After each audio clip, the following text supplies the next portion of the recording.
La police de Hong Kong a agi avec retenue. Ils sont très professionnels et ont beaucoup enduré. Si le même niveau d'émeute avait eu lieu à Hong Kong, il y aurait eu des milliers d'arrestations. Mais jusqu'à présent, seules 700 personnes ont été arrêtées depuis juin. Mo s'est déclaré très surpris en apprenant que certains manifestants ont même attaqué la police, disant que de tels cas ne seraient pas autorisés à New York.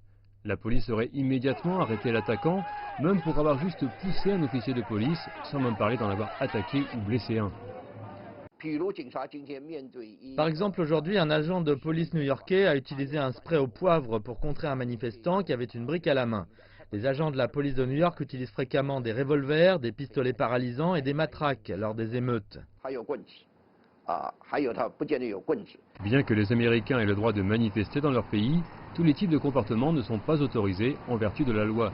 Les manifestants doivent veiller à garder leur protestation civique sans perturber la sécurité ni l'ordre public. La plupart des manifestants sont conscients de la loi, ils savent qu'il y a une ligne rouge à ne pas dépasser. Ils ne doivent pas agir violemment, perturber les transports ou les services commerciaux et gouvernementaux.